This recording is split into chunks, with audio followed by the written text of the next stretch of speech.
I will call to order the meeting for Wednesday, August 20th. May I have roll call, please? Mayor Allen, Present? Mayor Pro Tem Clayton, Present. Commissioner Kaler, Present. Commissioner Crowley, Present. and Commissioner Skidmore. Present. I would like to welcome everyone here in the audience as well as anyone watching or listening at home. We will begin today's meeting with the Pledge of Allegiance, followed by the invocation by Pastor Drew Redding, the Grace Community Fellowship Church. I pledge allegiance to the flag of the United States of America and to the republic for which it stands, one nation, under God, indivisible, with liberty and justice for all. It is a pleasure to be with you this morning. I have a short quote, a passage of scripture, and a prayer. The quote comes from James Clear, the author of Atomic Habits. And he writes, "You can't make time go faster or success come sooner. The only thing you can control is the next action." The Bible verse comes from Proverbs 21, verse 31.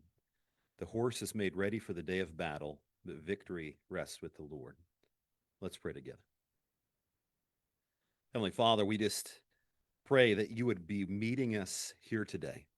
And that as we move towards that next action, that you would help us to confidently step forward, knowing that it is you who holds victory. May we step closer to you. May our actions lead us closer to you. And may our actions be inspired by you. We pray these things in the name of Jesus Christ, our Lord and Savior. Amen. Thank you, Pastor. We'll move on to public comments. Do we have any registered? We have none registered. Okay. We will move on to appointments, proclamations, recognitions, and nomination. Today we have a proclamation recognizing Bethany Chapel Baptist Church for 158 years. We have Reverend Robinson will accept, and the proclamation will be read by Commissioner Skidmore. And the proclamation reads as follows. Whereas Bethany Chapel Baptist Church was organized in 1867 by Reverend Gabriel Gray of Lawrence, Kansas, along with 12 other individuals as the Third Baptist Church. And whereas a permanent place of worship was established in 1873 under the leadership of Reverend Thomas Wilson at First and Sycamore, and then to the present location 135 South Poplar. And whereas a fire completely destroyed the church on August 4th, 2014, and a new church was built. And whereas Bethany Chapel Baptist Church will burn its mortgage for the first time, this building, the rebuilding of the new church on Sunday, August 24th, 2025 at 11 a.m. And whereas Reverend Dimitri Clark of Shiloh Baptist Church at Topeka, Kansas will be the guest speaker, and Reverend Terrence Robertson, pastor of the Bethany Chapel Baptist Church, invites the Ottawa community to join him in the celebration of 158 years of bringing people to God.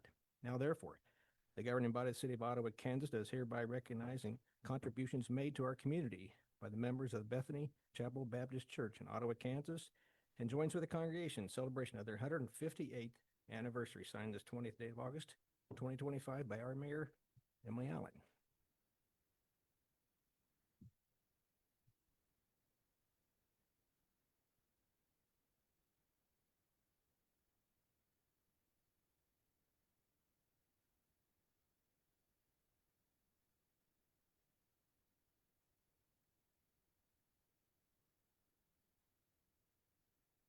First and foremost, I just thank God for this proclamation from the city. Like the old song says, how I got over. We've come through many dangerous toils and snares, but God has allowed us to see yet another year and another blessing. Thank you so much on behalf of the Bethany Chapel Baptist Church. God bless each and every one of you.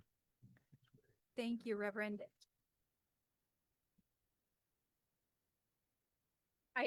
When Commissioner Skidmore was reading that proclamation, I typed down one word, and it was resilience. So congratulations on 158 years. Thank you.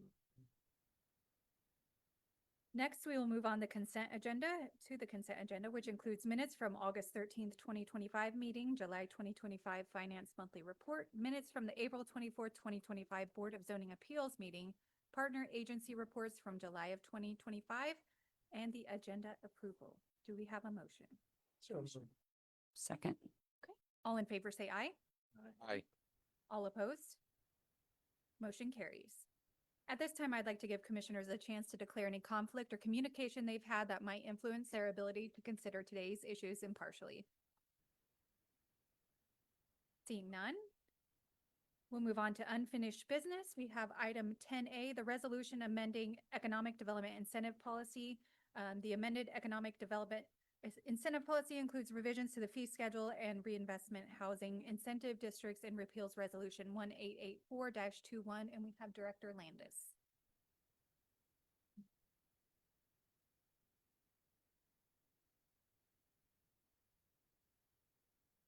Thank you. At a previous meeting, we discussed the need to make some updates to your economic development incentive policy, and that's what's been brought before you today is a revised or amended policy that repeals the previous resolution adopting that policy. Over the last couple of years, there's been a really large emphasis on the needs for housing within the community.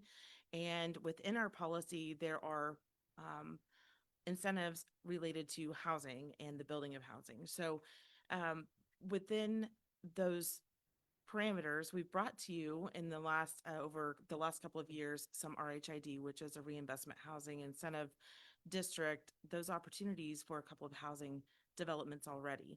Within the policy, there are a couple of items in there that needed to be updated to match the current statute and RHID Act. So that was our discussion a couple of meetings ago, and this is largely what's included in the changes within the policy itself. Really, the remainder of the incentives remain untouched, other than just the fee section and the RHID section. So within the policy, these are the other incentives that are included.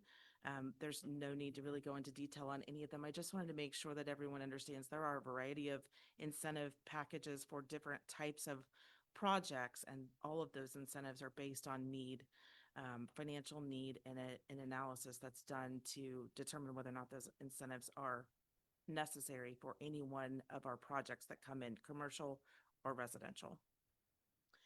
The RHID section, the Reinvestment Housing Incentive District section, we've made the changes that are noted here. We've modernized and updated the language to align with the current RHID statutes. We've removed language referring to the 10 or more rental homes. That is not a requirement under the RHID Act. It was something that was in our policy. We've amended the deposit amount to be $10,000. It is currently $5,000. The purpose for that is the cost of doing any type of incentive is always way more than the $5,000. But in making some of these changes, we are really working towards trying to eliminate some of those barriers for our housing developers, and also to reduce the overall cost of the project. So by doing so, we have changed the process slightly. And so part of the $10,000 deposit will be $5,000 that will go towards the analysis that we'll do in-house instead of sending out to a consultant. And then the remainder will go as a deposit towards the bond counsel services that could still equate to between $10,000 and $20,000 for any one project, depending on the size of the project. So in order to do that, the waiver of the but-for analysis for the projects that meet the needs analysis that you're doing already biannually, we would waive that but-for analysis, and that could save our projects, or the projects, and you would return those back to your tax roll sooner by eliminating some of the overall cost to the project by up to about $20,000.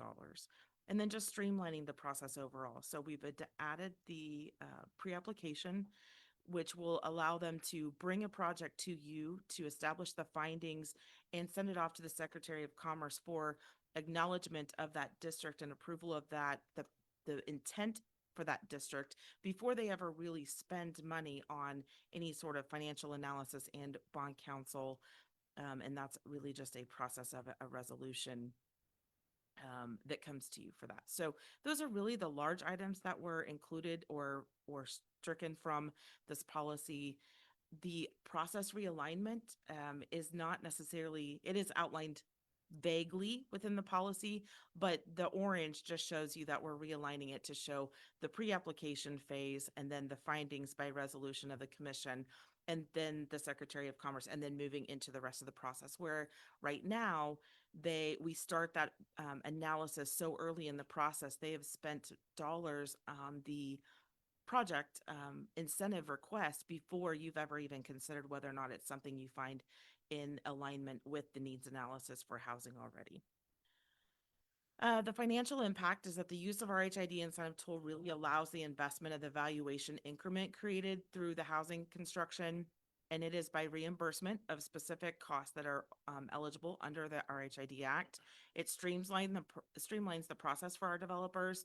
It explores the use of this tool. It limits the upfront exposure, the expense exposure for those developers. And then it fairly assesses those costs to the development itself as opposed to the broader tax base. And again, we believe that this is going to help to streamline the process, but also reduce some of those barriers for bringing in some of those housing developments to our city. Each taxing entity retains the current value of the land today. So if the development were never built, they're not losing anything on the current value of the land. And 2% of the total increment annually comes back to the city as an administrative fee. Under legal considerations, really, this is the entire policy is designed for and has been reviewed by both bond counsel and our city attorney. And again, nothing has really changed on the other incentives within the policy. And so it's our recommendation and that you would adopt this resolution amending the economic development incentive policy, which repeals resolution 1884-21 in its entirety. And we're happy to answer any questions you may have. Back on the NRP, I'm just looking at this again. This is page, where am I at here? 77. It shows the different rebates or refunds, whatever you want to call them, the taxes. And we've talked about this before on residential new construction. We've got that for 10 years at 95%. And I'm trying to, we've talked about this before, like I said, maybe about amending that. Maybe we're giving up too much. I mean, there's a lot of, I was a first-time home buyer, 1987 AD, I think it was, a long time ago. But I didn't care that much about beyond 5 years of what the taxes were going to be. I just wonder if on spec homes, I don't know how we can differentiate spec homes from home, people who buy them or who build them themselves or have it built. That last 5 years, if it's really that critical that they have a 95% rebate, I just wonder if we could more closely mirror what we're doing in the commercial development on improvements. I'll jump up for discussion, see if there's any interest in that with the rest of the commission. Commissioner, are you suggesting that we make that modification today? Because that's the first time I've heard of it. I'd like some. Okay, well, I think we've talked about it in our study sessions, or not study sessions, but our times we got together. Maybe it's been 2 years ago. It's been a while, but I know we've kind of briefly. No, and I know we've had that Yeah. conversation. I just didn't know if you were looking at amending what we have here in front of us, or you're thinking you just wanted to kind of plant that seed and then us come back to that. Oh, I think we can and come back to discuss that. idea. In fact, I don't think we have planned to approve this today necessarily either, but we can wait a week or two on this as well. Is there time? And I might also mention that the NRP policy is put together and approved by not just the city, but the school district and the county as well. Okay. So and it's they a would require their three-part approval process as and well. Yeah. approval of that policy. Right. But I'm thinking if they can accumulate tax money sooner than later, they may be in favor of this like we would. But again, I think it's a great program. We've had a great success. We've had a great run for quite a few years. I just wonder if it's time to tweak it a little bit, because I think in some ways we're maybe giving away too much.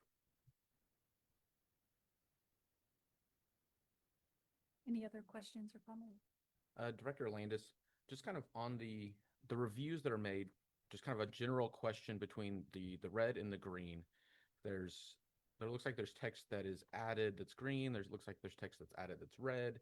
And then obviously is the stuff that's struck through, I'm assuming is removed. Is there a difference between the red and the green? The green was cut and moved within the Okay. policy, and I apologize, I wasn't able to change the colors. It was just moved to realign or to streamline, I guess, the wording overall. The red that's Red is stricken new is text. being stricken. It's not new text. The new Okay. text is just in the plain red font. Okay. Yeah. Yeah, the green's just moved location. The green is just moved Okay, locations, yes. thank you.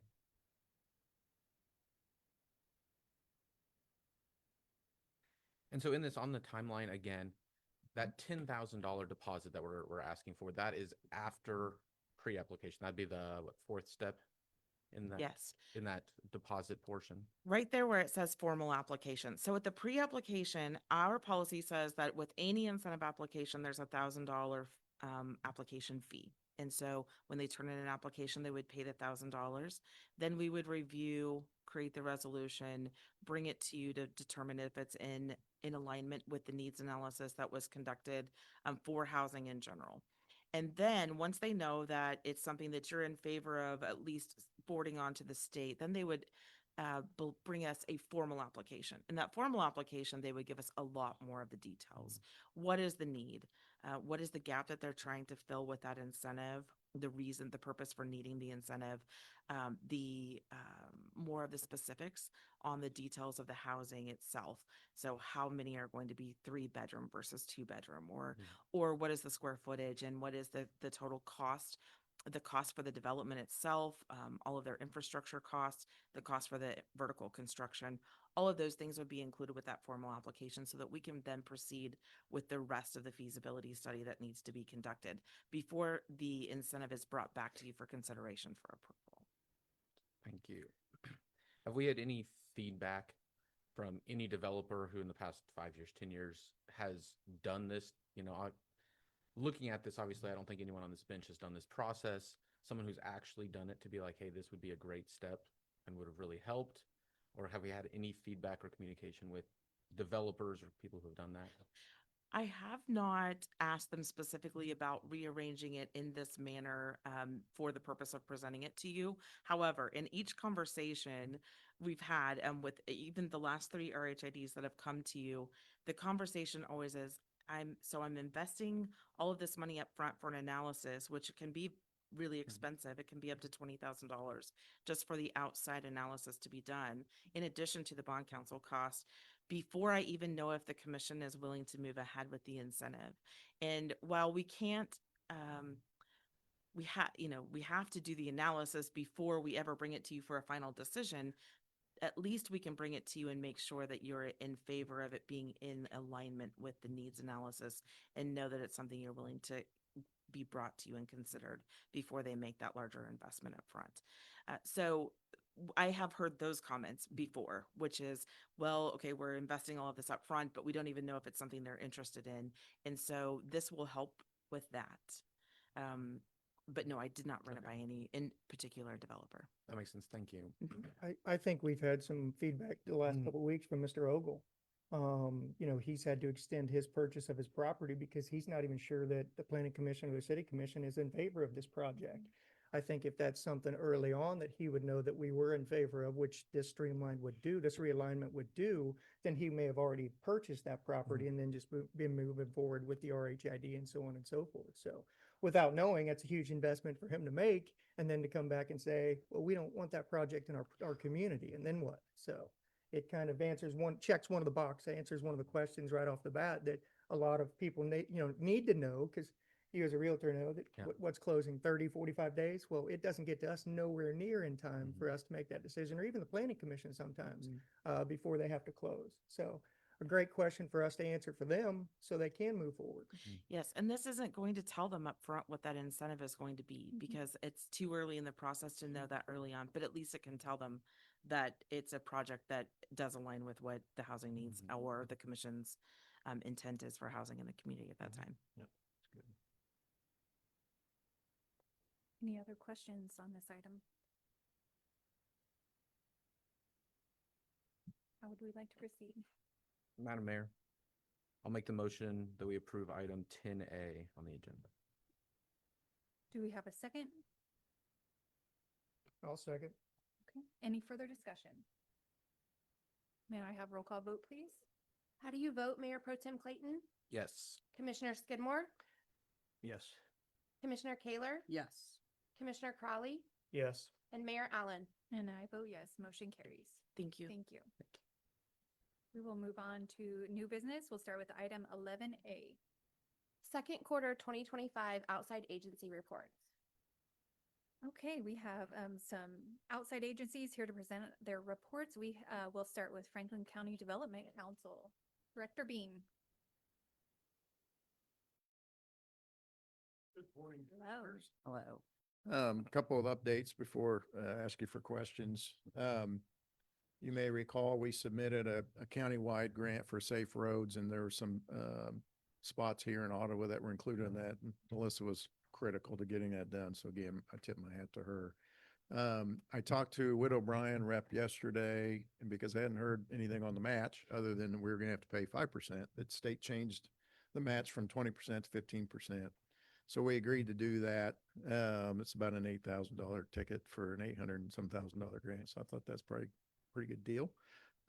Talked to Widow Bryan yesterday and just said, hey, I hadn't heard anything. And they said, you're going to be approved. They're just debating if they have to vote on it again, or if their last meeting, they agreed that since we submitted that we would do what they asked, then it's already approved. So it's a procedural issue that's holding it up. But so I don't have a document to show you or hand you that we've got that approval, but we do. So that's good news. We'll get the 15% match from the state for that grant. If it's funded now, it's in the Fed's hands, and who knows what'll happen there. But good news on that. We're moving forward from the e-community standpoint. We've got a date in February 26th or 7th. I'm sorry, I can't remember, for our YEC event for the youth, for that entrepreneurship program, which is awesome. And we're also organizing what we call a lenders luncheon. The e-community folks, Network Kansas, has changed a few of the guidelines on their gap financing that would be provided to new businesses.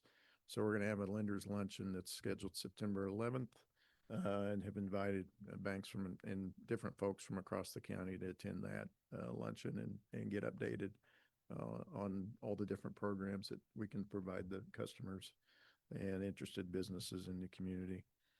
And then I've got a luncheon today. We're hosting area economic development folks from the surrounding counties and bringing in some other folks to visit with them about things that they can do to help us in regards to development and growth. So just a couple of things that are up. So happy to answer questions. Any questions for Director Bean?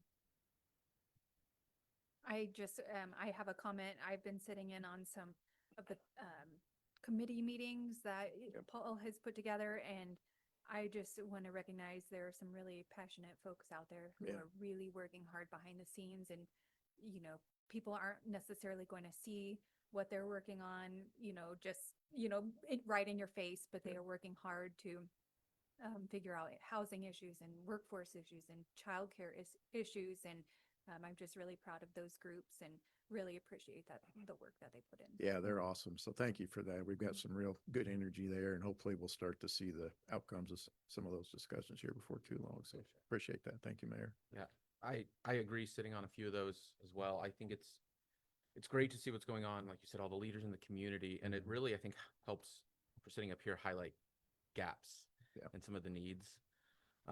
You know, sitting on the child care committee, you know, I've really seen kind of firsthand the gaps that we have in the community, and in a way, kind of frankly, how the five of us can play a part in helping with that. If there's a public-private partnership, what does that really look like to really help, you know, the citizens of the community, and how we can effectively do that, you know, without, you know, fully competing with the private market, but how can we help incentivize those types of things to provide that? Because I forgot the number, is 86 kids. There was 40 kids for every open slot. Okay. Yeah. And then we just had one drop off. And we just had one close. We do have an outside investor group working. They've supplied for a grant to the Patterson Foundation to buy that building. They won't know about the grant until October, but if they are successful, they've already been in contact with the bank. They plan to buy the building, and then we've already got two local folks that have years of experience that have agreed to be the operator. So we're hoping we can get the Emerald Center back up and running before the end of the year, but we need that grant to come through, so we'll see. And on the data you pull for like childcare and that number of how many kids per spot, does that give any indication, or is there any response on that that shows what those families are doing? Are they driving to another community, to Lawrence? Is someone staying home? It's kind of like how all of the above are those needs being met? Yeah, all of the above. Sometimes they'll find friends or family that can help them out. Some of them are dropping out of the workforce and staying home, one, you know, the mom or the dad. And then some of them are going up to Johnson County or over to Lawrence Mhm. or wherever they can find it. I know that, when Emerald closed, I think there were eight kids that, we got places for, but outside the county. So, yeah, it's all over the place. Yeah. Yeah. Well, hopefully the five folks sitting here in the next few years and school board and county. Yeah. All kind of look to hopefully come together with maybe some large employers. And, I know the city employs 270-ish something people. So I think there would be some opportunities for maybe the governing bodies. Yeah. The school district employees, I don't know how many folks as well, to potentially look at how can we assist in almost vacating some of those seats. Yeah, because your point is well made. It is a countywide issue. It's not Mhm. just specific to Ottawa, Kansas. So, you and I have talked about public-public partnerships, and also public-private. So, I agree with you 100%. It's a broad approach that we need. Affects all of us. Yeah. Paul, thanks for being here today. Sure. And I want to go from, we're talking childcare to talking about some older youth. Mhm. And you briefly just touched on the youth entrepreneurship program that you have. And now that school is back in session, I'm wondering if you want to can you give us just a 30-second reprise of what that is? And is it possible to bring in the winners from last year so that we can hear from them? No, that's a great idea. I'd love to do that. Yeah, basically what this is we push this out to all the schools, and of course, homeschool kids are welcome to participate too. I've got a meeting in a couple of weeks where we'll get more of the details of what the state's organization's requiring or allowing us to do. But predominantly, it's for anything from 6th grade to 12th grade. And it can be an individual or a team of kids, and they have a business that they're actually running or one that they just kind of make up. And then they put together a business plan on that and submit that. That's graded by some volunteer judges. And then they do a formal presentation to the judges the day of the event. And then we have the kind of the vendor moment where they have their booth set up. And we invite the public. We get great support every year from the public too. A lot of you are always there, and I appreciate that. But that's great because then the public can come and vote for their favorite vendor booth, and that kid gets a prize, or that group of kids gets a prize. All of the kids compete. First place is $1,000, second place is $750, and third place is $500. So it's pretty significant. And then the winner automatically qualifies for the state competition at K-State University in the spring, which is, if you ever feel like the world's in trouble, go to that and you'll come home thinking we're going to be just fine. Those kids are phenomenal. The same thing at our event. You just leave that day just feeling so good about our future. But even the ones that don't win can apply for a wild card and see if they can get to Manhattan and have that great experience as well. So I appreciate you asking that question. It's a really fun day, and I think all but Wellsville participated last year, and we're going to make sure Wellsville's in there this year. So all the school districts are participating now, and that's pretty exciting. And it's just an awesome day. I love it. It's like Shark Tank, but Ottawa version. Yeah, exactly. Okay. Yeah, a little friendlier. Yes. Maybe less money too. Yeah, not quite as much money. I don't have that Less kind of than that, investment, but heck of a lot friendlier. Yeah. Anything else? Yeah, one thing too, just to kind of plug, and I'll apologize to him beforehand if this is getting the cart before the horse. But Sergeant Hendrickson with the county, Mm-hmm. through the workforce thing, is working on a program and just kind of to put it out publicly to businesses, to people who employ folks, is really working on a rehabilitation program to get folks who are incarcerated with a job upon release. Obviously, I'm sure he has statistics he could throw out and stuff that really shows the impact that having gainful employment upon release helps those people become productive members of society, helps them help themselves potentially change whatever they were incarcerated for previously. Obviously, there's some felons, there's some misdemeanors, the full gamut in there. But for employers in the county, I know being in construction, we're probably the most felon-friendly employment sector. But just as a plug, if any organizations have an opportunity to look into that, I'll say reach out to him, reach out to Paul. Yep, either one. Yeah. Sergeant Henderson, is working on that program for how we can do that, how these people can do interviews, to hopefully give them that hand up that they need as they come out of incarceration. So just want a public plug for that is in the works. I don't know where exactly in the process he's at. Yep. But if there are any people, businesses who would be open to at least a conversation regarding employment policy, hiring practices that could potentially relate. I think that impact on the community over a decade, 20 years, could have a huge impact on kids in our schools, families, just everyone. So I think that's a great program. And I just want to make sure that publicly it's really known that he's working on that to get something going. Yeah, I appreciate that. Tanner has agreed to join our workforce leadership team, which is awesome. Sat down with him and had a great conversation. And, you know, one of the barriers that he has currently is some industries, you have to apply for work online. So you have to get on a computer and be online. Well, you don't let people in jail online. So there's the barrier. So I've already talked to some IT folks, and we can work around that, and they can have a pad or something there at the jail that they can go to, and it doesn't give them access to the internet, just gives them access to that job search page. So already trying to help him with one hurdle, but he's got some great ideas. And so wanted FCDC's efforts on workforce to include the incarcerated folks. You know, his comment was, boy, wouldn't it be good if we can get 10 of these, you know, up and running and in jobs. And I said, if I get one, that's a win. But yeah, I'll take 10, 20, whatever we can get, because I think you're right. That could have a huge impact. And, you know, as Tanner and I were talking, and a lot of these folks have never had a hand up.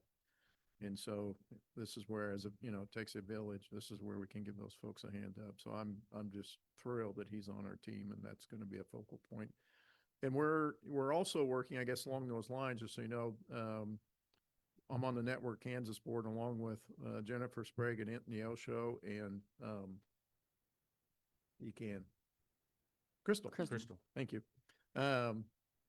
And so since we're 3 board members, we've kind of reached out to the director as board members individually and are pushing pretty hard that we get a representative on the ground just in Franklin County. And that person would work on a lot of the things we're talking about. So we're putting pressure as board members on the staff to get somebody hired. And we even offered up an applicant that's very qualified. So hopefully we'll have another person on the ground in the county that's just focused on workforce. Any other questions or comments? Okay, Thank you. Thank Thank you for you. your support. I appreciate it. next we'll move on to Ottawa Library with Director Chartier.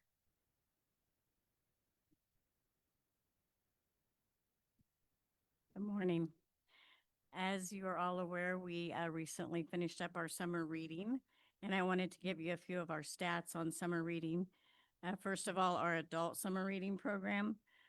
We had 162 adults registered for summer reading. We had 15 in-person activities, 3 virtual activities, and 123 participants in those programs.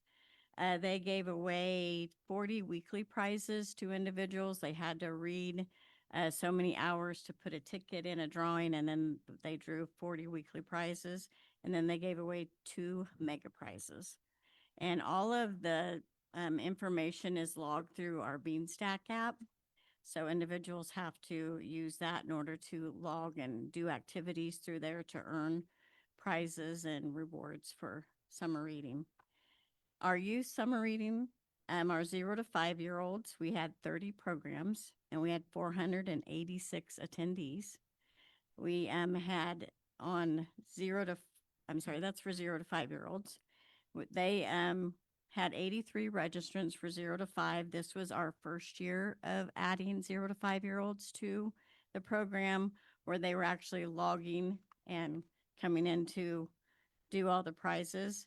We had 22 completions, which there's a certain number of things they have to do to be considered completed and earn the right to go to our summer pool party at the end of the season. We had 305 completed activities and 3,630 books read. They logged books instead of minutes. For 6 to 11-year-olds, we had 25 programs with 1,345 attendees. They logged 320 registrations, 133 completed, And there was 1,372 completed activities on Beanstack, and they read 197,971 minutes. For our 12 to 18-year-olds, they had 14 programs with 64 attendees. For logging on Beanstack, we had 65 registrants, 22 completions, 369 completed activities on Beanstack, and 44,870 minutes read. So we were very proud of all of that.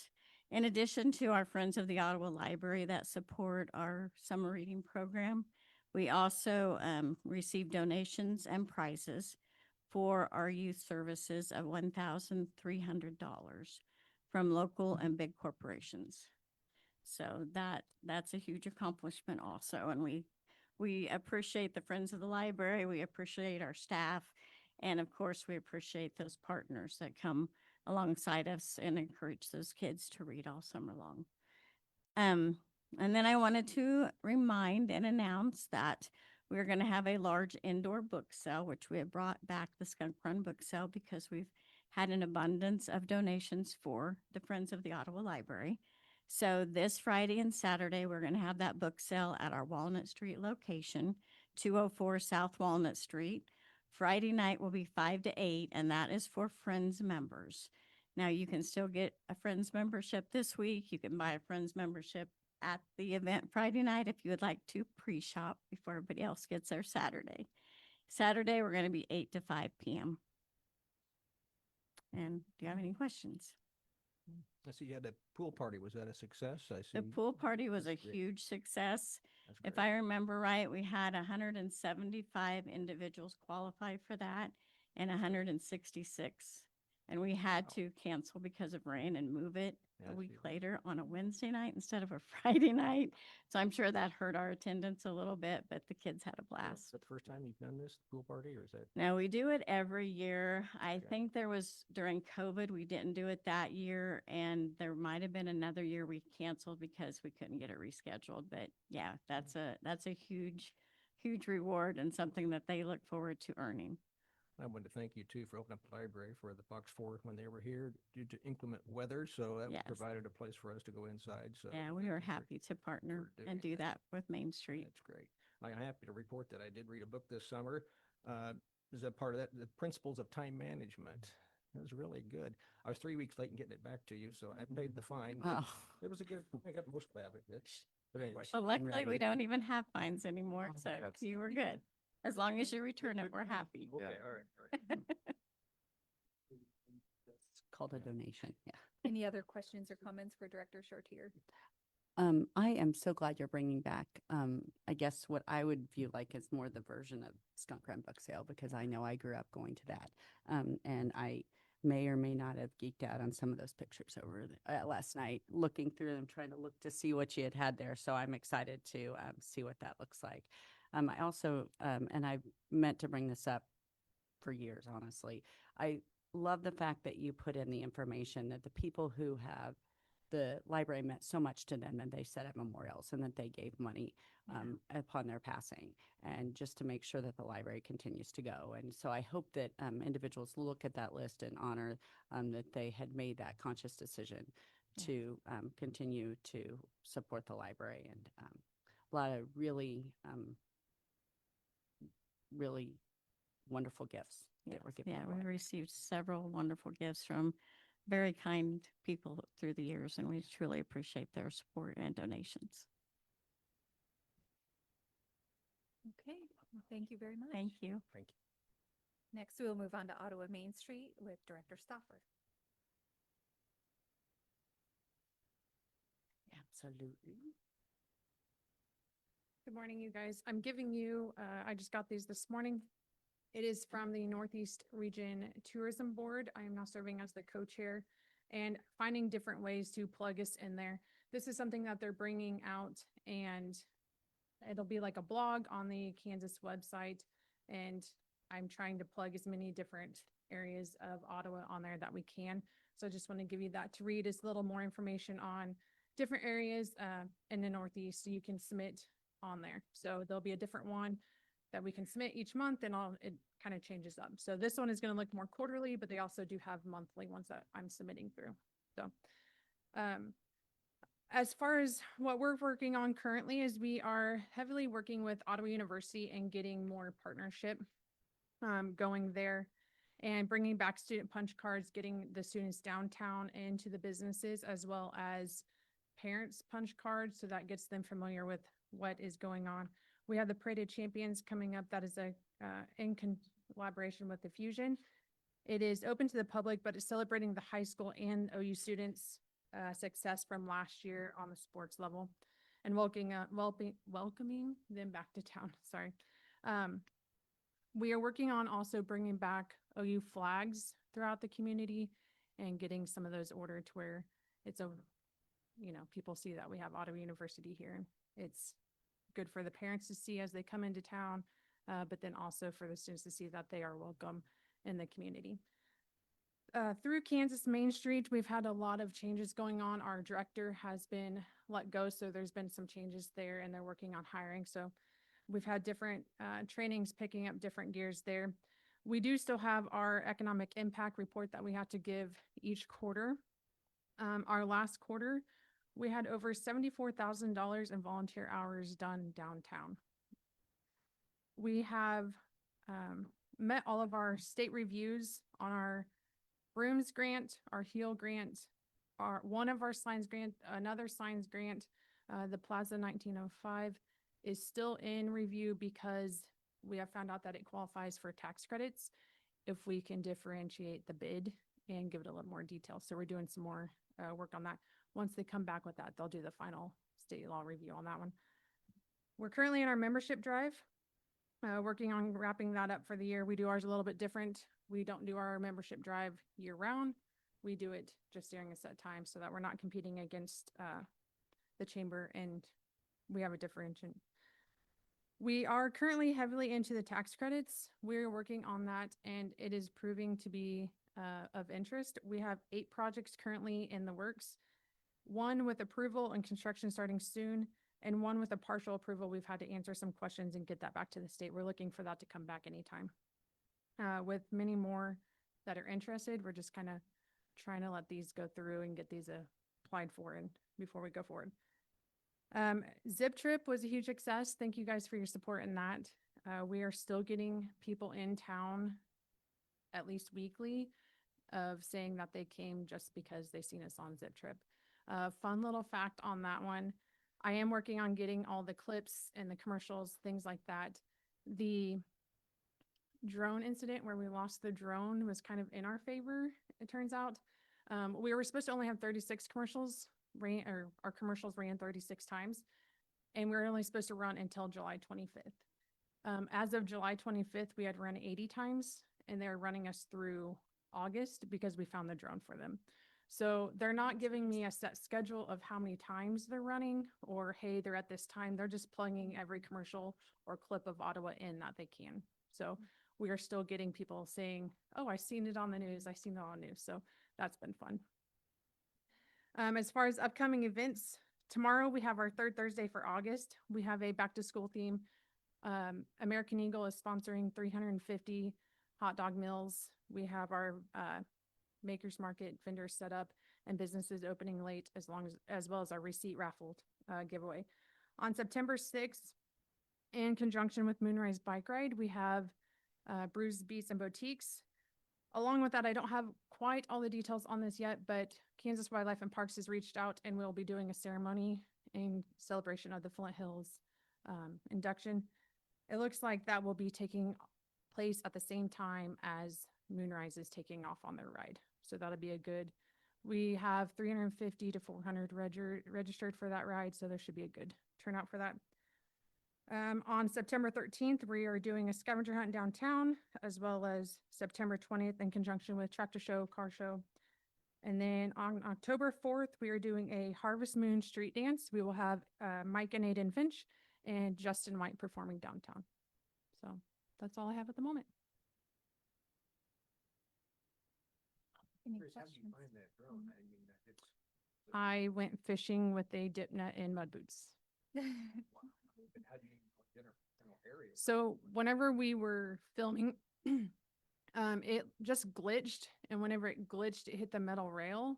The river was up at the time whenever it happened, and so we waited for it to crest, and then it was just in the big boulders underneath, and so we knew it dropped roughly there. So I had a feeling that it was probably caught in those rocks, but I waited for it to go down, and then I just went fishing.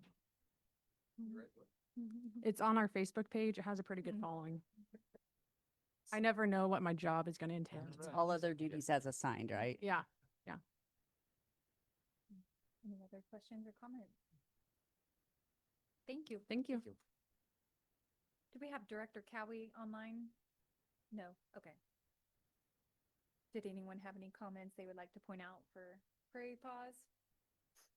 I'll just say, I know, we've got a meeting coming up on Tuesday evening next week. I've already gone over the numbers, but I've just really been impressed with their ability to incorporate Emporia and Manhattan, not only just the towns, but the financially as well. They certainly come forward with the funds, and I'm really impressed with the way the board's been working, and especially Vanessa.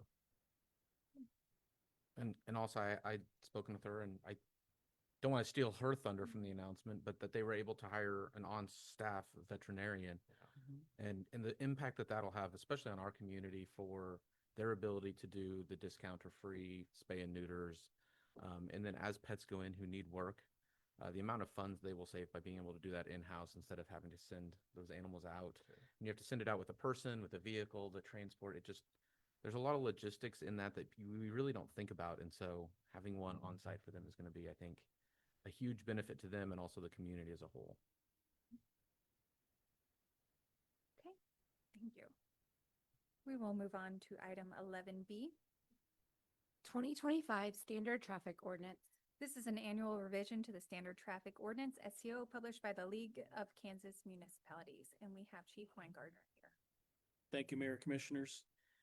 Each year after the legislative session in Topeka ends, the League of Kansas Municipality works to update two documents that the city has adopted. One is the Standard Traffic Ordinance for Kansas cities, and the other is the Uniform Public Offense Code for Kansas cities. The Standard Traffic Ordinance outlines much of the traffic laws that are enforced by the police department, and the Uniform Public Offense Code matches state criminal codes. So violations of state law, for example, possessions of marijuana, domestic battery, criminal damage to property, some of those misdemeanor crimes that the police department handles through municipal court. As part of that process, the city adopts each of these by ordinance annually after we receive the documents from the league. And so the next two items on your commission agenda are pretty much the same thing. One is the STO, one is the UPOC. And in the memo in your packet outlines some just minor changes. Anyone can see the updates that are done annually in the back of each of those books. The league publishes the changes from last year's version to the current in the last page. There is really no substantial changes in either document once again for this year. And just recommend that the city adopt the 2025 editions of both the Standard Traffic Ordinance and the Uniform Public Offense Code for 2025. And the municipal court budgets for the purchase of these books each year as part of the regular budget planning process. In addition to the paper versions that are distributed to our staff, the city clerk, the Ottawa Library, and our building staff, we post links to both of those documents on the court's website. And so anyone that might have a question or want to read those further can link to a PDF document on that. And our staff also gets an online version that they have access to in the cars. City staff, including the city attorney, the prosecutor, and our municipal judge, plus the city manager, have reviewed and approved the adoption of the ordinances in the 2025 version. So the recommendation before you today for both the STO and the UPOC is to recommend a vote to adopt ordinances authorizing the use of the documents for each. And then we'll again come back to every year. And the ordinance has to be approved and then published in the the paper of record. And then once it's published, can be enforced. So we have to go through that formal process to wait for the adoption and the publication before we can distribute these books out to our staff. And stand for any questions regarding either the STO or the UPOC if you have any. Are there any questions for Chief? I just got a question for legal counsel. Do we need to approve these separately or can we do them together? I would always recommend you adopt each ordinance separately. Okay, so I'll make a motion we approve item 11B on our agenda. Do we have a second? Yes, second. Okay, any further discussion? May I have roll call vote, please? How do you vote, Commissioner Crowley? Yes. Mayor Pro Tem Clayton? Yes. Commissioner Skidmore? Yes. Commissioner Kaler? Yes. And Mayor Allen? And I vote yes, motion carries. We'll move on to item 11C. I'll move that we approve item C as listed in the agenda. Okay, do we have a second? I'll second that. Okay, any further discussion on 11C? Okay, may I have roll call vote, please? How do you vote, Commissioner Kaler? Yes. Commissioner Crowley? Yes. Mayor Pro Tem Clayton? Yes. Commissioner Skidmore? Yes. And Mayor Allen? And I vote yes, motion carries for that as well. Thank you. Thank you. That'll move us on to item 11D. Consideration of sample language for specific purpose and general purpose sales tax framework for placement on the November 4th, 2025 general election. City Manager Stolcott and City Attorney Finch will review sample ballot language to direct staff on the governing body's desired course of action for consideration of a resolution at the August 27th, 2025 City Commission meeting. And we have City Attorney Finch. Good morning, Madam Mayor and Commissioners. When last we were talking about this issue, you were receiving information from the public survey on priorities from the public and their willingness to support a renewal of the 1-cent sales tax. A little bit of history, because it is kind of confusing about specific purposes versus general purposes in sales tax law. All cities levy sales tax in Kansas at the permission of the Kansas legislature and the state of Kansas. It used to be that there were different classes of cities and different classes of items for which sales tax could be levied. The statute that did that was non-uniform, so many cities used their home rule powers to charter out of the sales tax statutes. In 2006, 2007, the legislature went back and revised the sales tax statutes to make them uniform and applicable to all cities. So all cities in Kansas can levy up to 3 cents in sales tax, 2 cents of which can be for general purposes, 1 cent for specific or special purposes. So City of Ottawa, 10 years ago, levied a special purpose tax. It did 2 things. One was to work on property tax stabilization, and the other was to pay for land acquisition and infrastructure debt related to the construction of Proximity Park. Under state law, special purpose sales taxes can only last for 10 years. They then have to sunset. General purpose sales taxes, like the state sales tax, can go on indefinitely, but the law requires that you still notify the voters what those general purposes are. What will you be spending this sales tax money on? So I've given you a memo that has 2 different bolded sections, 2 different questions.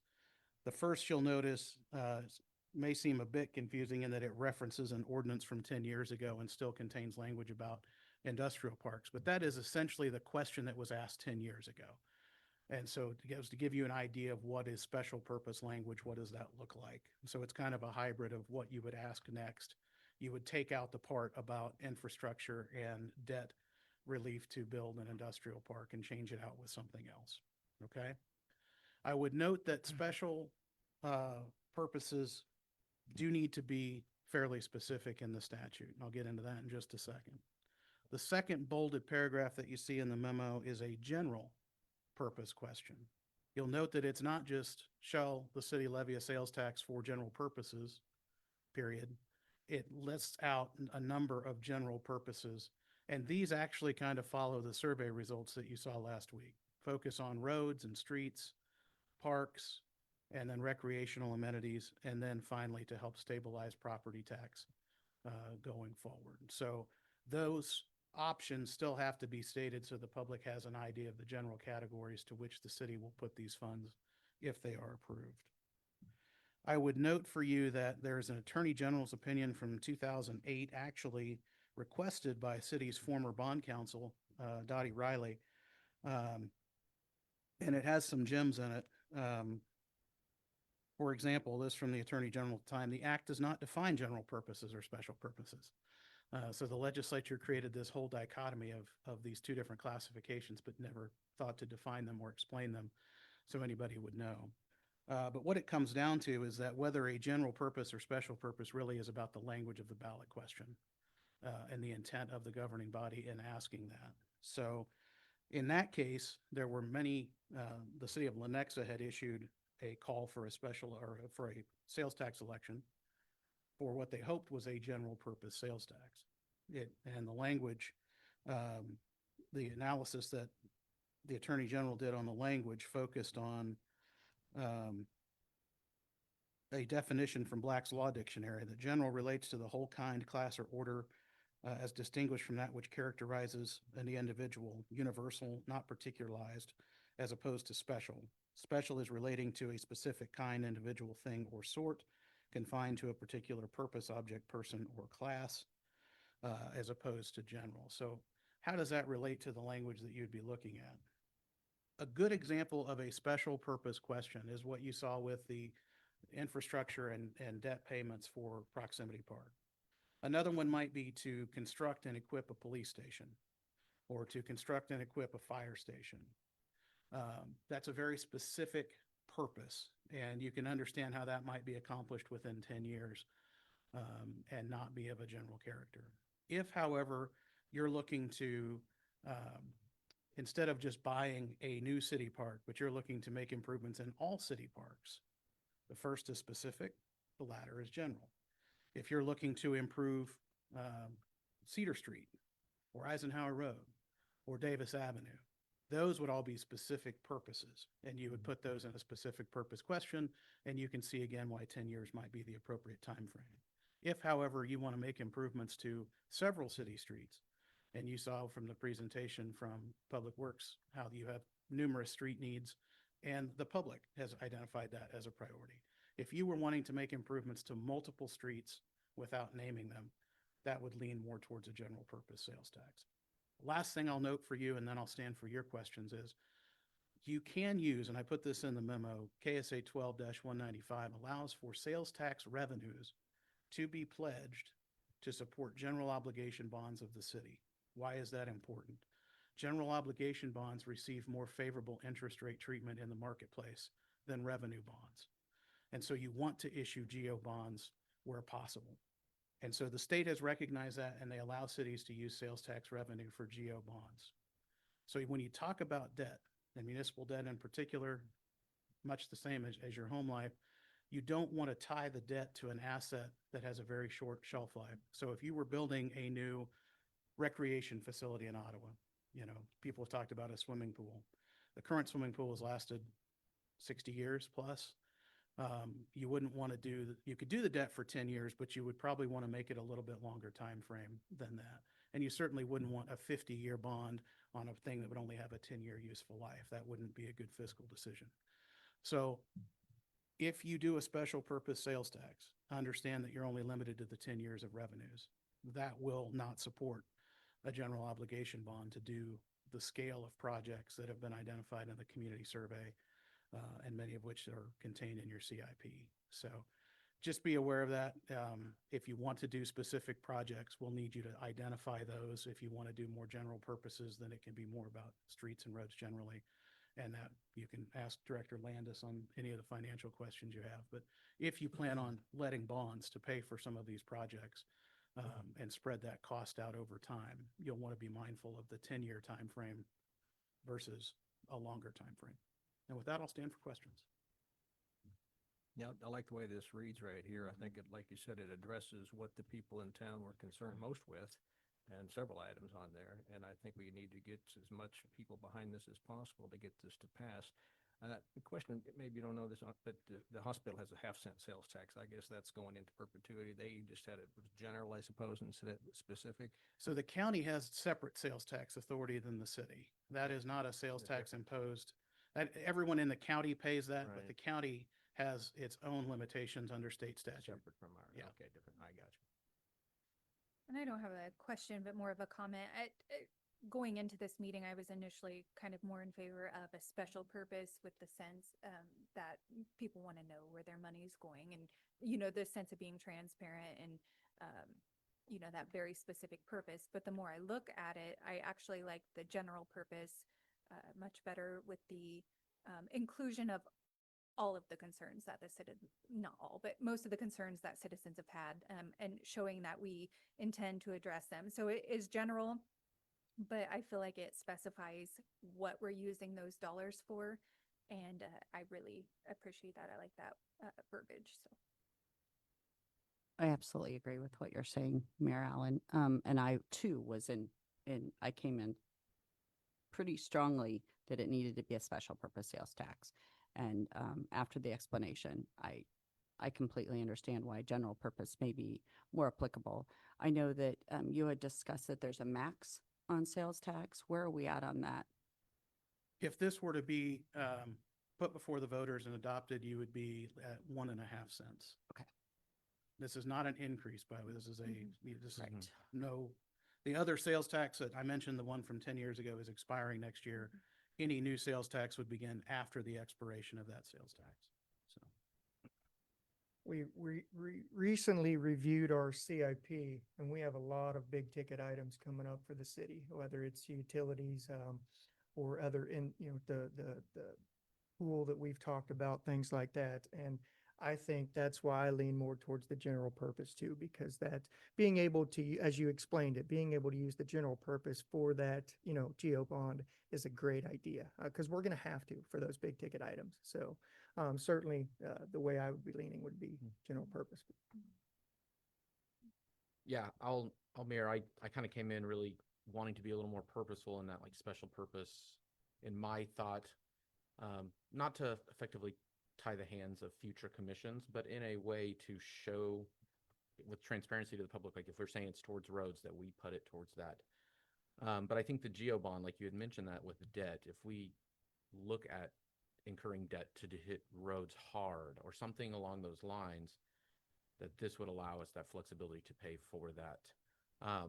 So I, like you has been mentioned, I like the verbiage that you've kind of brought up. With that, could you touch quickly on what authority do we have, if any, or if we don't have it, to impose non-broad, I would guess, sales tax? They say a sin tax, alcohol and tobacco, gas tax, that the state levies certain specific taxes. Do we have the ability, thinking roads, like were we able to say 1 cent on just gas specifically for roads? Are we able to, outside of this purpose, but in a more broad purpose, granularly apply sales tax to specific areas? I would need to do some additional research because you touched on several different classes Sorry, of taxation in Kansas, and they are all about like sales tax in terms of the legislature's changed the statutes through the years. I believe that the maximum extent of your sales tax ability is contained in 12-187 and 12-189, the statutes that we've talked about this morning.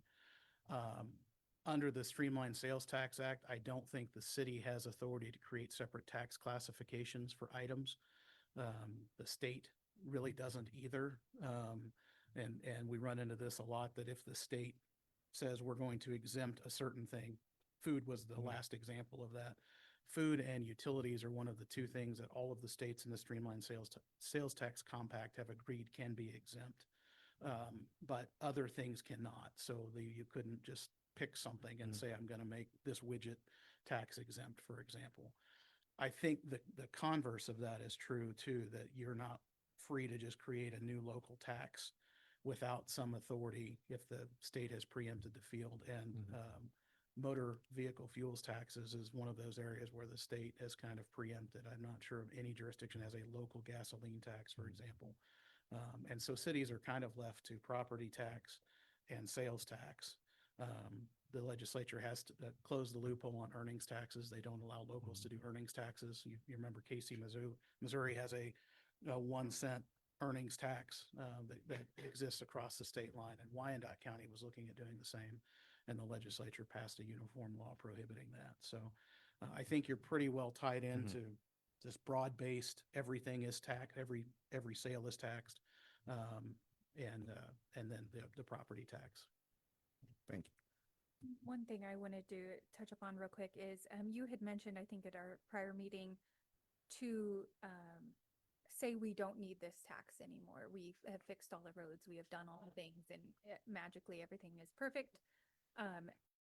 How we could go about getting rid of this tax with a simple ordinance, was that correct? Yeah, what we call in business an ordinary ordinance. So 3 of the 5 commissioners could at any time vote to remove the sales tax.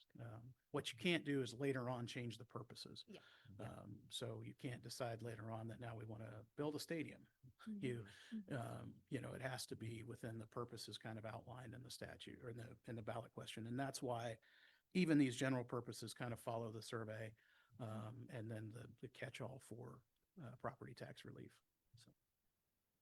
So 15 years from now, I figured the people would have to petition for the change, but it would just be this 5 up here, whoever's up here. You can remove it, yeah. You can't add it without the people saying that they want it added, but you can remove it. So if needs have been met or some other revenue source exists or, development takes place and there's now, for example, say there's more property tax revenue coming in and you decide you don't need the sales tax revenue.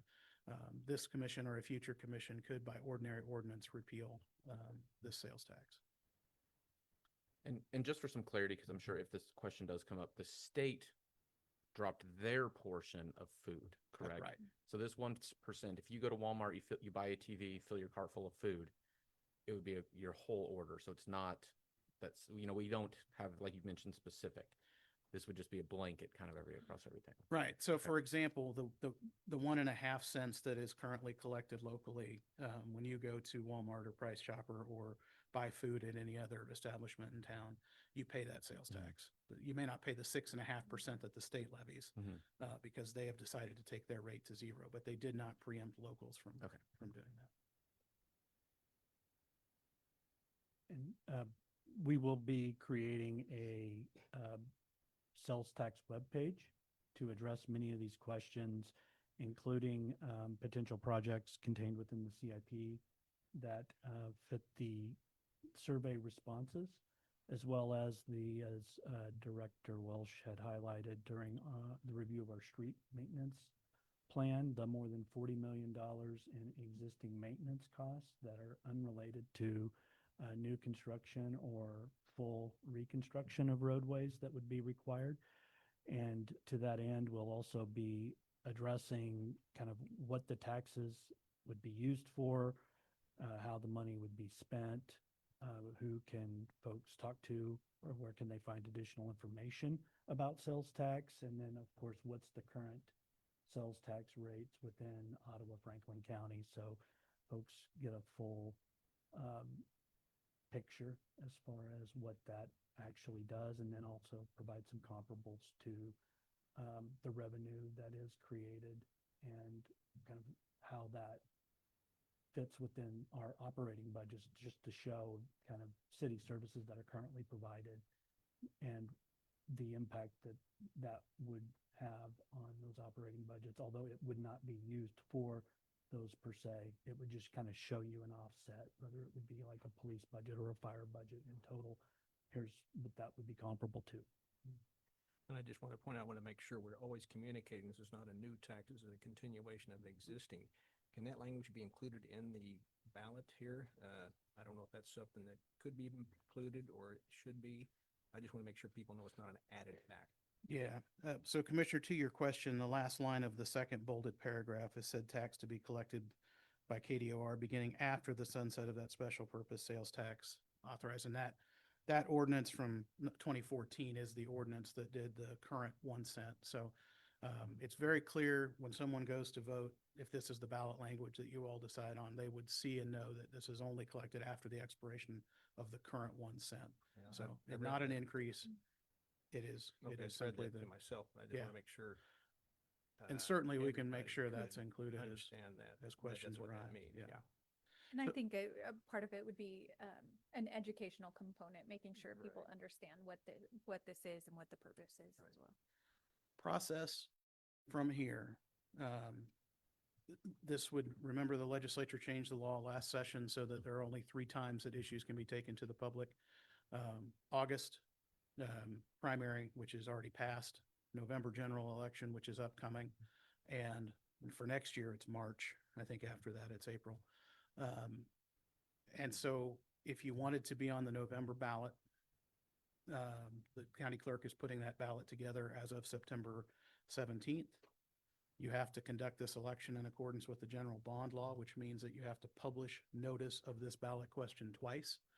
And so my recommendation to you would be that you aim to adopt a resolution with your preferred language next week on the 27th of August, which gives time for 2 publications and for the county clerk to prepare her ballot and add this to the November ballot in 2025.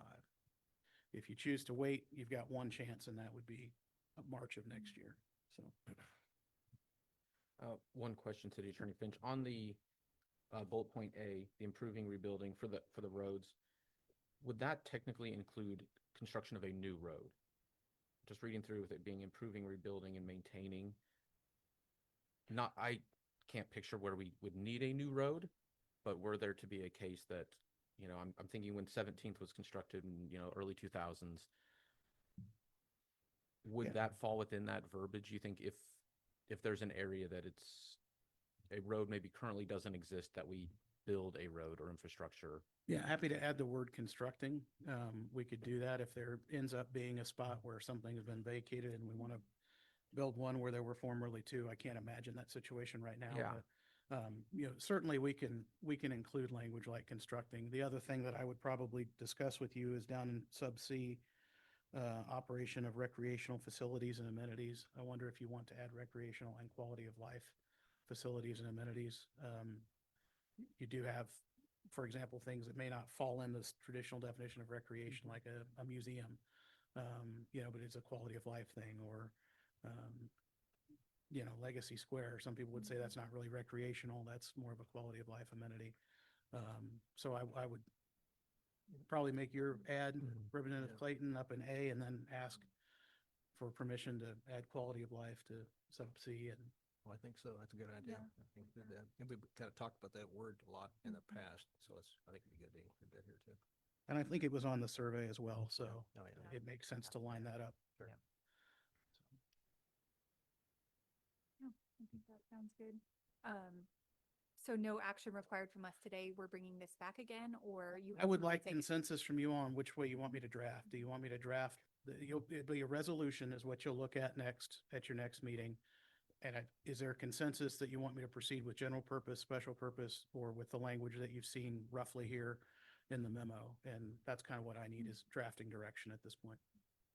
I think we were all in favor from what I heard of general purpose. Was that correct? Yes. Okay, I'll get that drafted for your consideration next week. Thank you. Thank you. We will go on to comments by our city manager.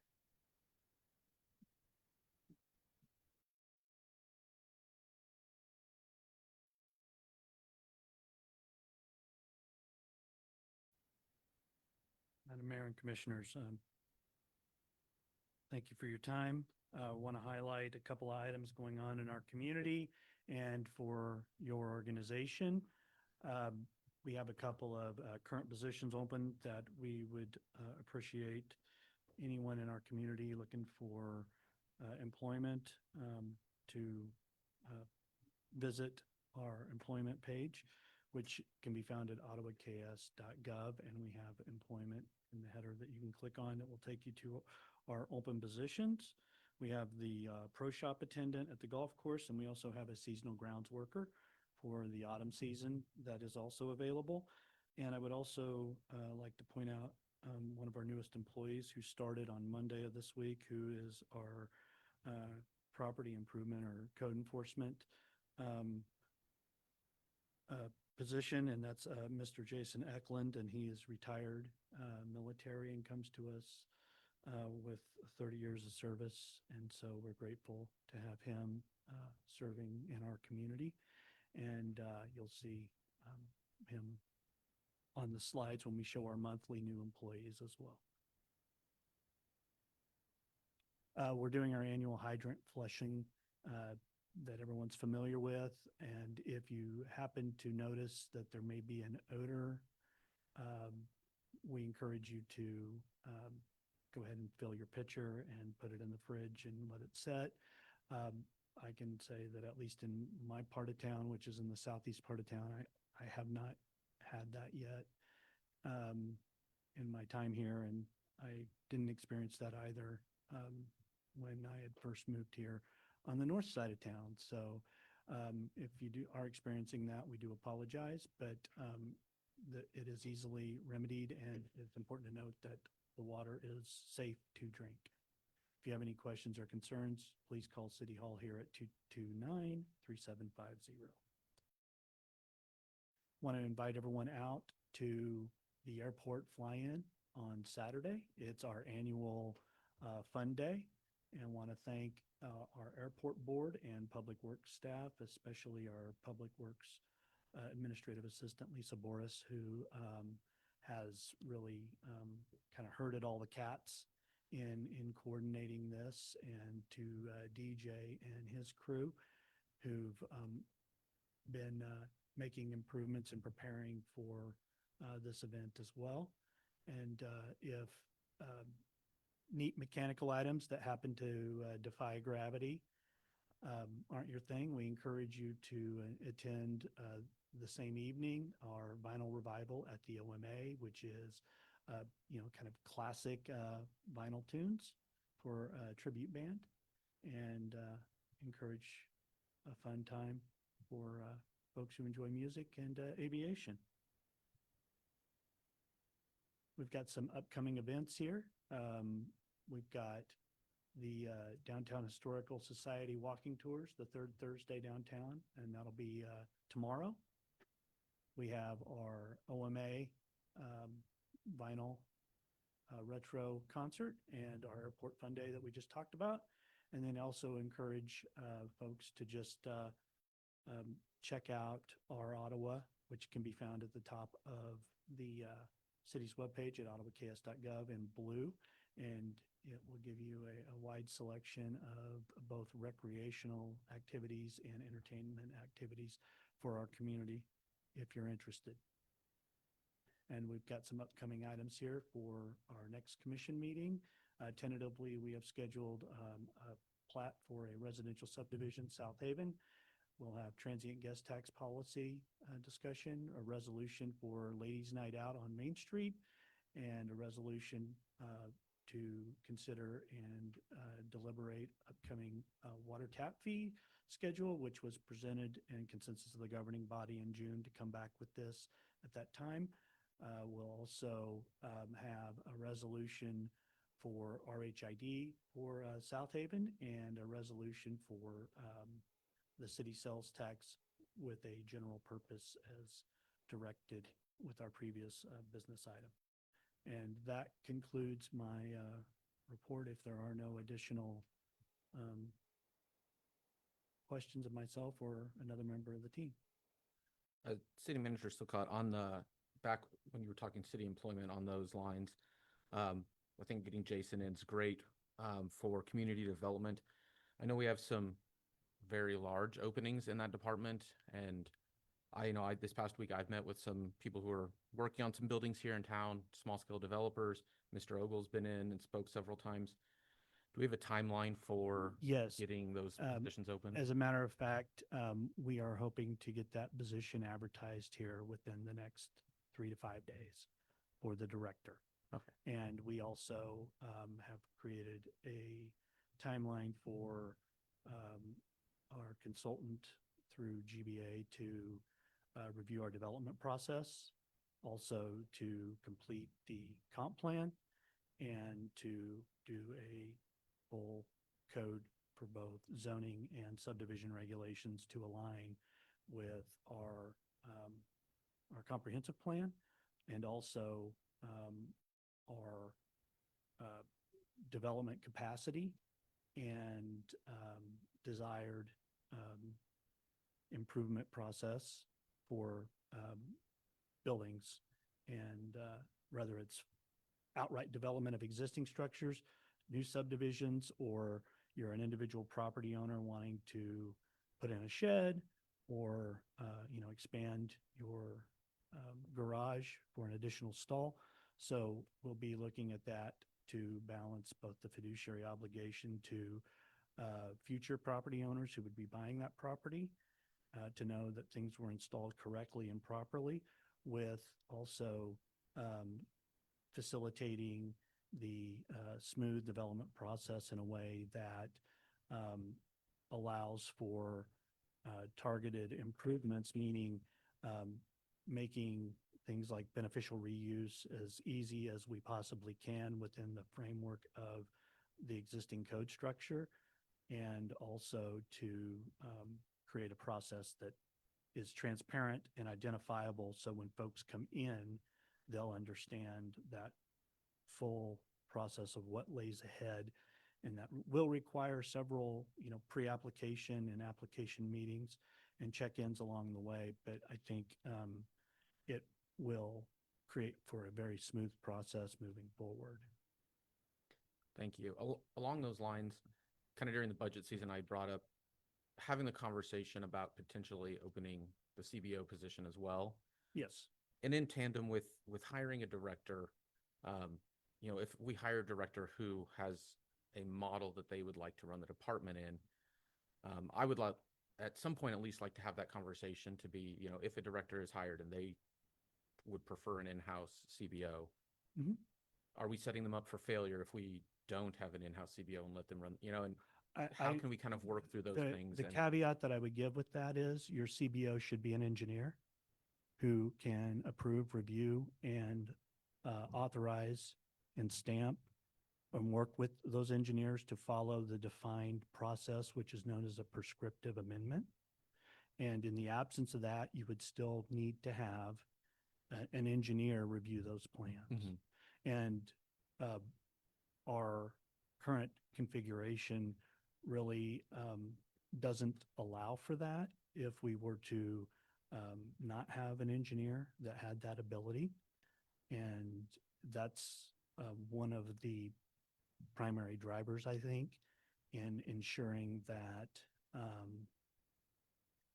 we're able to best serve our development community and the property owners looking to make these improvements. Because if we don't have that, we still have to go out and consult that.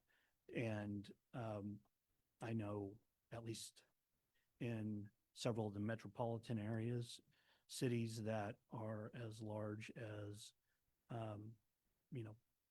anywhere from 30 to 70,000 still retain a building engineer for that specialty.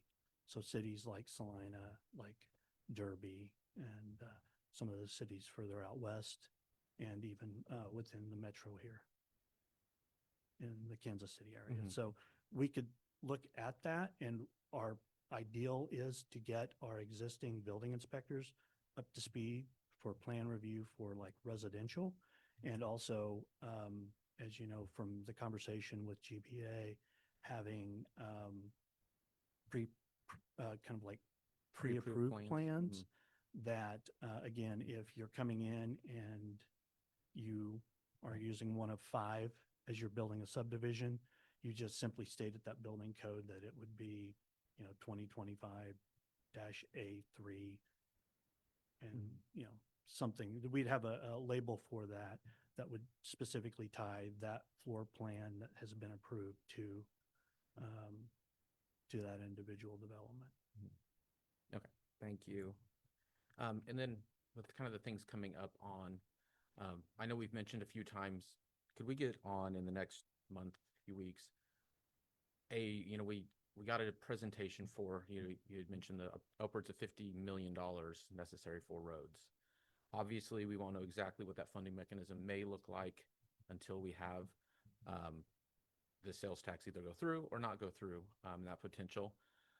But I think I would like to at least have the discussion to see, would we be interested in looking at bonds? Are we just trying to pay cash for everything? And what is our plan? Kind of that master road plan, to have that discussion, because, we've brought that up as an issue. Clearly, the citizens have said that that's an issue.